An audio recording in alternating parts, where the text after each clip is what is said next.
Hello বন্ধুরা, নতুন একটা ভিডিওতে তোমাদেরকে স্বাগতম। জগদ্ধাত্রী ধারাবাহিকের আজকের পর্বে দেখা যায় যে দুর্গা শাহাবুদ্দিকে একটা ওষুধ খাইয়ে ভয় দেখাচ্ছে আর বলছে, তুই সত্যটা না বলে দিস তাহলে তোকে যে ওষুধ খাওয়ানো হয়েছে সেটার জন্য কিছু সময় পরে তুই শেষ হয়ে যাবি।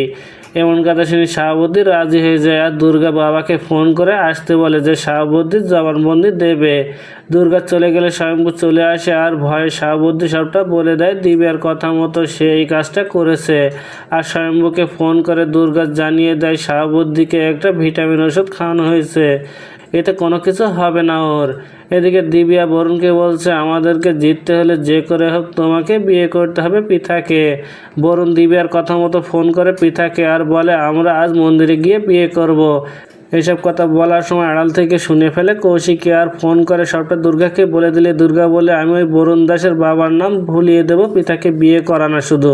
তারপর কৌশিকীকে সবটা বলে দেয় দুর্গার যে বাবার সাথে কি হয়েছে আর পৃথাকে কিভাবে বাঁচাবে সে।